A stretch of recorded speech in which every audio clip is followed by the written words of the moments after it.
أعوذ بالله من الشيطان الرجيم بسم الله الرحمن الرحيم الصلاة والسلام على محمد وآله الطيبين الطاهرين. Assalamu alaikum wa rahmatullahi wa barakatuh. Many felicitations on this most awesome event, the commemoration or the celebration of the birthday of Imam Muhammad al-Mahdi ajjalallahu faraja. My goodness, what an amazing day. You know, this is the Muhammad of our times. Remember, the Prophet said, Awwaluna Muhammad wa akharuna Muhammad wa awsatuna Muhammad wa kulluna Muhammad. The first is Muhammad, the last is Muhammad, the one in the middle is Muhammad. In fact, all of them are Muhammad. It is a phenomenal day. So we're celebrating a birthday of our Imam, who today would be 1,187 years old. My goodness, it's just phenomenal. But let me start with an ayah of Quran. Surah Al-Qasas, ayah number 5. Look it up. So in this ayah, Allah says, وَنُرِيدُ, and we wanted, we desired, أَن نَمُنَّ عَلَى الَّذِينَ اسْتُضْعِفُوا فِي الْأَرْضِ, that we bestow a favor, we give goodness, we give a favor to those who are weak in the earth. وَنَجْعَلَهُمْ أَئِمَّةً, and we make them the imams. وَنَجْعَلَهُمُ الْوَارِثِينَ, and we make them the heirs of the land. And this is the ayah that Imam Mahdi as an infant recites when he's handed over to his father. Can you imagine? Just like Prophet Isa recited from the cradle, so did Imam Mahdi from the cradle. But let me take you through some thoughts first. Imagine that you lived your entire life in a place where the sun was always behind the clouds. Imagine that your parents and grandparents lived there too, and so did their parents and grandparents. You have adequate sustenance, and you survive, because that's what you've been taught to do. You know, you're absolutely sure that the sun exists, because that's a very fact that tells you that you survive. You wouldn't survive without it. Now, let's look at Surah Dua Adila. In Dua Adila, we say, the world subsists due to his existence. Due to his blessings, creation is sustained, and on account of his existence, the heavens and the earth remain intact. That is Imam al-Mahdi. He is the sun behind the clouds. Now, we've been taught the ideology of Tawheed, and although around us there is ample proof of the existence of Allah, the Quran is full of reflections. Reflect on this, reflect on that, creation of the human being, the sun, the moon, the stars, the heavens, the earth, the plants. We're told to reflect, and we know the existence of Allah, but we wish to see and hear such an individual that will prove conclusively, not only to ourselves, but to all those who have doubted us. See, the restlessness and the sadness in the soul is the missing of the Muhammad of our time, the Hujjat of Allah, because Imam is the sun behind the clouds. We await the Zuhur of Imam. We continually say, Al-Ajal, Al-Ajal. Why? Because it is the ultimate proof that this world was created by design, and its purpose will be realized, that Tawheed will prevail, and the promise of Allah will be fulfilled. But when we love somebody very much, absolutely, we need to know a little bit about them. We need to know some basics about them. And it's something that we do, and we've got to do it. So first, we're going to look a little bit of a timeline of Imam Mahdi. So, Imam is born in 255 after Hijrah, right? That's why it makes him 1,187 years. So he's born on Friday, the 15th of Shaban. I love this story because from childhood, you and I have heard it, but the repetition is beautiful. So we know that Sayyidah Hakima, who is the sister of the 10th Imam, is invited for iftar, or goes for iftar to the house of Imam Hassan al-Askari. And he says, Aunt, don't go home today. My son's going to be born. So she stays. And he tells her, recite Surah Al-Qadr throughout the night. And she does that. And just near Fajr, she's surprised, because from the womb, or from the stomach of Sayyidah Narjis, she hears the recitation of Surah Al-Qadr, and she sees Sayyidah Narjis is feeling a little bit uneasy. Imam is born at Fajr on the 15th of Shaban. Sayyidah Hakima wraps him up and takes him to his father, the 11th Imam, and the infant says, Bismillahir Rahmanir Rahim, wa nuridu an namunna ala alladhina istuz'ifu fil ardi wa naj'alahum a'immatan wa naj'alahum al-warithin. Remember this, and I'm hoping that while you're listening to me, you're reciting Surah Al-Qadr. Now, to protect Imam, to protect the 12th Imam, Imam Hassan al-Askari does not make public the news of his birth. He only discloses it to very, very few of his followers. Imam al-Mahdi is 5 when his father dies. And you can imagine everything is laid out. Everybody's ready to pray Salah al Mayyit. And one of Imam Hassan al-Askari's brothers is standing there wanting to lead the Salah, and also to maybe say that he will be the leader after him. But a 5-year-old comes whose face is so luminous, they say it felt like there was nur, there's divine energy coming out. And he says, move aside. It is my right. It is my responsibility to lead this Salah. And he does lead this Salah. And this is the start of what we call Ghaybat al-Sughra. That's 260 after Hijrah, when Imam is 5. Now it is known as Ghaybat al-Sughra, sort of the minor Ghayba, because Imam has appointed representatives. Now we may call them Naibs or Safirs. And Imam's responds to requests through them, by word or by signed notes, which were known as tawqi, and his handwriting was well known. So there were 4 representatives, and we'll just briefly look at them. The first of these representatives was Uthman ibn Sa'id. He's the first representative, and from the age of 11, he was working at the house of the 9th Imam, and later to enjoy the confidence of Imam, and he had the same trust with the 10th and 11th Imam. What he does after the wafat of the 11th Imam, he moves to Baghdad and he disguises himself as a butter seller, and through going house to house he's able to collect khums and the requests that were sent to Imam. He only served Imam for 18 months and received a letter near his death from Imam telling him to appoint his son Muhammad as the next representative. So the next representative is about 43 years, till 305 after Hijrah, and this is Muhammad ibn Uthman, who continues in his father's footsteps as a butter seller. Dua Samat that we recite on a Friday is learned through Muhammad ibn Uthman, and as instructed by Imam nearing his death, he appoints Hussein ibn Raw. Now Hussein ibn Raw is Imam's representative for 21 years. And he's the one who we direct our arizas to. His sociable nature was, everybody respected him, everybody loved him. Even the rulers, he kept his position a secret from them. They maintained good relations with him. He was phenomenal. And he dies in Sha'ban of 326 after Hijrah. And as Imam has instructed him, the 4th Naib is Ali bin Muhammad Samari. Now he serves Imam for 3 years. A week before his death, he receives a letter from Imam telling him of his forthcoming death, and Imam tells him that from now on there will be no representative. So Imam is entering this phase that we are in now, which is called Ghaybatul Kubra. Now incidentally, Ali bin Muhammad Samari dies on the 15th of Sha'ban 329 after Hijrah. So you've got to remember him too, and the others too. So let's look at Ghaybatul Kubra. Imam's Ghayba is described by the Aimma like that of Prophet Yusuf, who was amongst his brothers, yet they did not recognize him. So Imam is amongst us. We do not recognize him, but he's here. He continues to guide his followers. There's so many letters that have been written by him, and you can find them you can probably search them, and you'll see there were those written to Ishaq bin Yaqub, Sheikh Mufid. And Imam Sadiq reports, or he says, a hadith from him says, that 30 people all over the world meet with him regularly. They may not necessarily be scholars, but they could be ordinary, what we call ordinary mu'mineen. And Imam is known to meet a believer on 3 occasions. This is from Imam Sadiq, at the time of trouble. He is present at every Hajj.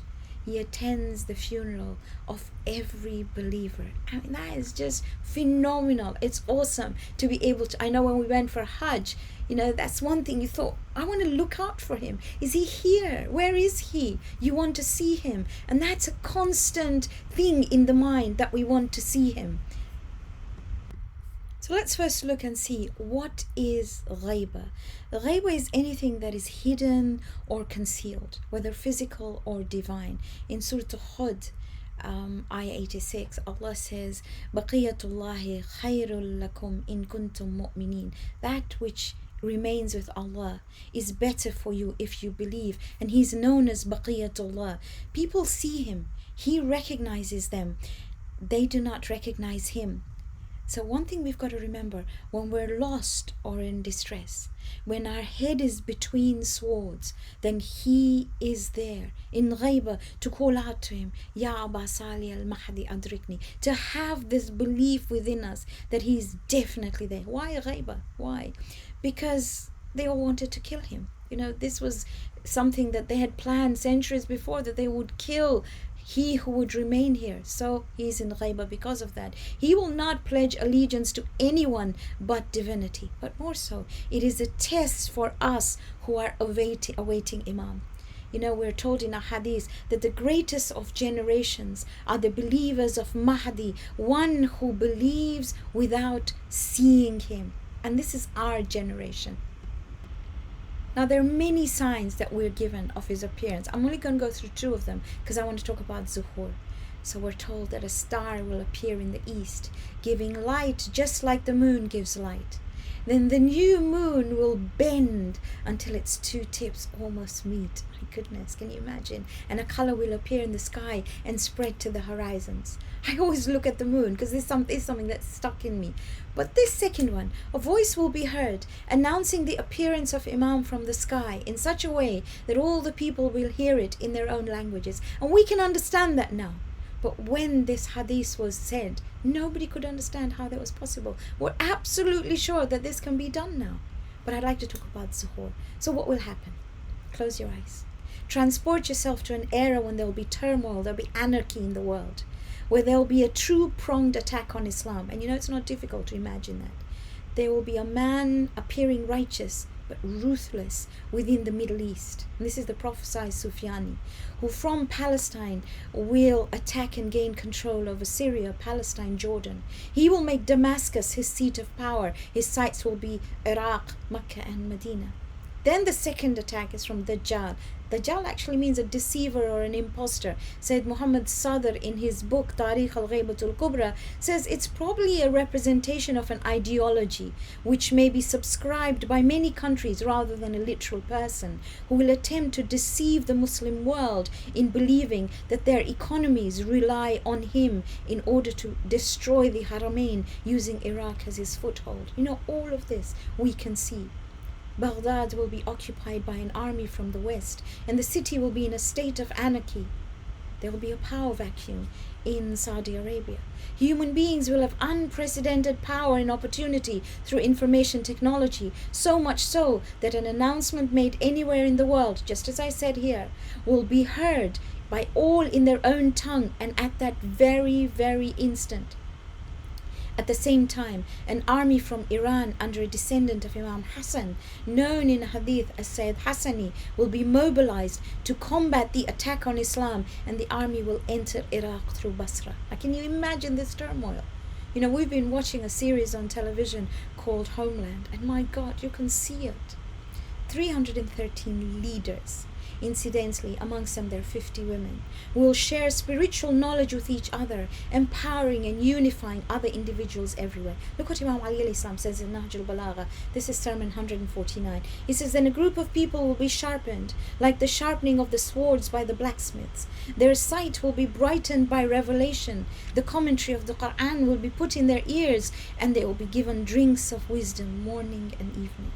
Zuhur will be in 2 stages. In the first stage, it will start in the month of Dhul Hijjah, when 40 mu'mineen will realize the imminence of Zuhur, and they will not return home from Hajj. They will go to the Haram. Can you imagine? They will plead to Allah near the Kaaba with an audience with Imam. One of them will be called by Imam and told to represent the group, and through this representative they will be invited to meet Imam, who will ask one of them to make the announcement of his zuhur, but the announcer will be killed, and he in hadith is known as Nafs al-Zaqiyya, whose blood will touch the Kaaba, and it's mentioned in many prophecies.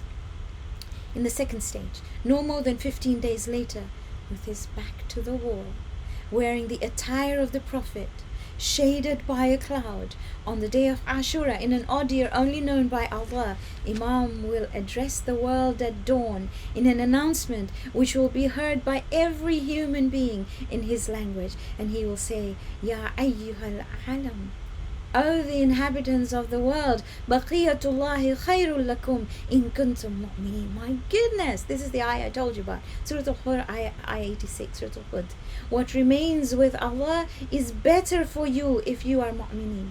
قَدْ جَاءَ الْحَقُّ وَذَهَقَ الْبَاطِلُ. He will say, this is Surah Al-Isra, ayah 81. The truth has come and falsehood has vanished. Indeed, falsehood is a vanishing thing. Imam will introduce himself, Ana Baqiyatullah. And the 313 network will have already arrived.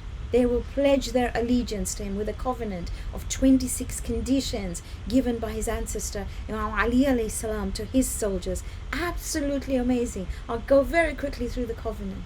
They will agree not to steal, not to have immoral relations, not to abuse a Muslim, not to murder anyone unlawfully, not to violate honor, not to attack anyone's dwelling, not to harm anyone, not to hoard, not to usurp the property of orphans, not to give false testimony, not to leave the masjids, not to drink wine or intoxicants, not to wear clothing of silk, not to wear gold belts, not indulge in highway robbery, not attack travelers, not indulge, again I said, in immoral activity, not destroy food stocks, be content with a little, use fragrance, stay away from uncleanliness, do amr bil ma'ruf and nahi anil munkar, wear simple clothes, rest on an earthen pillow, strive in Allah's way. And Imam will promise that he will stay with them, he will dress like them, he will keep a mount similar to them, he will work with them, he will be content with a little, and he, with their help, will fill the world with equity and justice, and he will give them direct access to him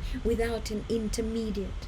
So in other words, Imam is this phenomenal man who will pledge to lead a global government. Absolutely phenomenal. And these 313 will keep their communities and their networks informed, and they will mobilize them, calling their Imam. Now what will Sufyani do? He will put his media machine into action. And Imam's first confrontation will be in Mecca, where we'll appoint a governor, go towards Medina, which will be nearly destroyed, but Imam will restore it to its former glory. Go towards Kufa, he will meet the army of Sayyid Hassani. And after combating the deception of the army of Dajjal, he will proceed towards Syria in pursuit of Sufyani. I love this story, and that's why I keep on saying it. He will escape there with his entire army, and they will suffer losses. But at the border of Iraq with Syria, Imam will wait for Prophet Isa, and just before Fajr, Prophet Isa will arrive, and Imam will lead Salatul Fajr before they are in combat with the army of Sufyani. And Imam's army will be victorious. Sufyani will escape to Jerusalem. Imam will pursue him, and he will be defeated by Prophet Isa. Imam will rebuild Masjid al-Aqsa, which will have been destroyed. With the Middle East under Imam's control, he will establish his government in Kufa, rebuilding Iraq. The revolution of Imam will be an intellectual one. Absolutely amazing. I will talk about his rule in a minute. So what will this global government look like? Shahid Mutahari, in his book The Awaited Savior, he says there will be final victory of righteousness, virtue, peace, justice, freedom and truth over the forces of egoism, tyranny, deceit and fraud. He says there will be the establishment of a world government. There will be the reclaiming of the earth. No area would remain wasted. There will be rationality by humankind. They will be able to adhere to an ideology, and they will be freed from impulses, from undue social restriction. All the gifts of the earth will be utilized to a maximum. There will be a just distribution of wealth and property amongst all human beings, and eradication of vices like uses of intoxicants, like interest, like treachery, like theft, like homicide. Everything gone. No murder. Eradication of war, restoration of peace, a complete coherence between the human being and nature. It's just a phenomenal place to live, and that is our dua. We want to live at that time. So what do we do? What do we do now? Imam Sadiq says that the best of you are those who are in waiting for Imam al-Mahdi Ajjalallahu Faraja.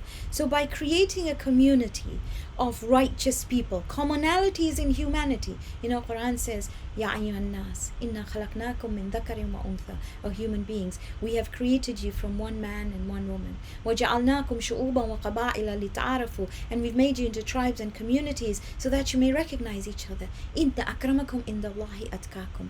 The most honored of you are the ones who are God conscious. So to be able to create a community like that, to do the things that Imam would like to do, there's a lovely song which says, I'm sticking with you because I'm made out of glue. Anything that you might do, I'm gonna do too. That's the same thing. What would Imam like? Everything should revolve around him. So every day in the morning, wake up. Assalamu alaikum, Ya Aba Salih al-Mahdi, Ya Imam, whatever you want to say. Greet him. Take out sadaqah for his safety. Ask yourself, will I see him today? Dua Nudba that we recite on Friday. We say, where are you, Ya Ibn Ahmad? Where are you? In my words, can I have a coffee with you? So every day to wake up with that thing. Will I see him? Make him a partner in everything you do. Give a share of it to Imam. Make him a partner. The community of Imam. Are we thinking about them? Am I helping them? We're a big global family. A virus manages to teach us that all human beings are the same. King and worker, rich and poor, we're all the same. It taught us this major thing. Call out for him for help whenever you are stuck. And Arida is not only for the 15th of Shaban. And before I go there, let me tell you a story about a little girl from workshop. We used to have workshop on Saturdays before this pandemic closed us down. And one day she came to us, and she was only 5, and she said, can I have an Arida, please? And we said, is everything okay? And she said, my Baba's not well. So we all helped her. We gave her the Ariza. We wrote Arizas as well. And we post them in this well in Stanmore that we have in our car park. And a few weeks later, she came back and she said, can I have another one? And we said, is Baba still not well? And she said, no. Baba's fine. Imam cured him. Imam helped. But now I need to say thank you. That is what an Ariza is all about. This is what we're supposed to do. So before I go into the translation of Ariza, we could, like we say in Dua Nudba is weeping. It is about the ghaiba of Imam Mahdi. We weep because we miss Imam. I long for you. I miss you. I'm sad. How long do I wait? When can we meet? These are the things we need to do. There is Ziyarat al-Yasin, there's Dua al-Faraj, there's Dua al-Ahad, there's Ziyarat al-Nahiya Muqaddisa. All that I know that we will recite. But let's look at the Arida that I hope we will write every day. So what I'm going to do now is I'm going to try and read it in English, and then we'll try and translate it in Gujarati. So those of you who understand Gujarati or who only understand Gujarati can write your Arizas throughout the year. So first of all, in English we say, I write to you, O my Master, in need of your help. I complain about what has descended on me. I seek refuge with Allah from the affairs that darken my days, that occupy my thoughts, that rob me of my innermost essence, my peace. Keep me safe from imagining the coming of problems. Free me from what you see of my devotion to others and falling short of protecting myself against the plotting of my own nafs, my lack of endurance in my patience and strength. So I get torn apart. I have a splintered personality. I trust in the wisdom of Allah. Praise be to Him, and you in the planning about me, the knowledge of your statuses with Allah, the Rabb of the world, the guardians of all arrangements, the master of all affairs, confident with you in speeding up intercession to Him. Praise be to Him in all my affairs. I'm certain in the answer of Allah, and to Allah alone I present my pleas. You are my Mawla. I know the one who can help actualize my needs, put effect my thoughts, and verify my hopes in you for my affairs. And then we have that gap in between where we write. But we write taking all this in consideration. And then after we've written that, we say, this that I have written, I have no strength to bear. I have no patience for it.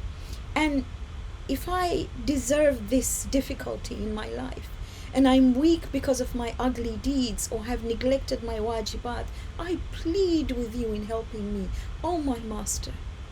With my longing and present, my asking to Allah in my affairs, before the arrival of the gloating of the enemies, of my annihilation. So to you I clearly declare the blessings of Allah, and I ask Allah for help, honor, and victory in achieving that which I hope for, and the best of beginnings, and the competition of all my or the completion of all my actions, and safety from fear in everything. Indeed, Allah is great in praise, and whatever He does, and He is enough, and the best of guardians in origin and conclusion. Now when we post the arida, we're addressing it to Hussein ibn Raw, and at the bottom of your arida you will find this little statement there, and I'd like to translate that, because we say, Ya Hussein ibn Raw, O Hussein ibn Raw, Salamun alaykum, I bear witness that you died in the path of Allah, and hence you are alive, and you're sustained by Allah, and I'm addressing you in your life which you lead with Allah. Remember, Allah says, La tahsabanna alladhina qutilu fi sabilillahi amwata. Do not even think of those who have died in the way of Allah as dead, but lahyaun, they are alive. So we say, this is my note and wishes to the master of the age, that is the 12th Imam. So please hand it over to him, for indeed you are trustworthy. So when we, inverted brackets, post it, you must be able to say these things. We must know what we are writing on. Bismillahir Rahmanir Rahim. Allahumma salli ala Muhammadin wa ali Muhammad. Ilahi adwa al-bala wa bariha al-khafa wa inkashafa al-ghita wa inqata al-raja wa dhaqat al-'ar wa mun'at as-sama wa anta al-musta'an wa ilayka al-mushtaqa وعليك المعول في شدتي والرخاء.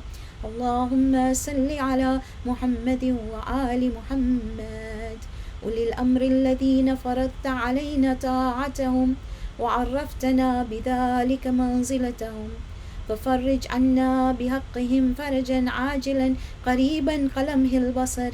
أهو أقرب يا محمد، يا علي يا علي يا محمد، اغفياني فإنكما كافيان وانصراني فإنكما ناصران. يا مولانا يا صاحب الزمان، الغوث الغوث الغوث، أدركني أدركني أدركني، الساعة الساعة الساعة، العجل العجل العجل. يا أرحم الراحمين بحق محمد وآله الطيبين الطاهرين. اللهم كن لوليك الحجة ابن الحسن صلواتك عليه وعلى آبائي في هذه الساعة وفي كل ساعة وليا وحافظا وقائدا وناصرا ودليلا وعينا، حتى تسكنه أرضك توعا وتمتعه فيها طويلا برحمتك يا أرحم الراحمين. اللهم صل على محمد وآل محمد.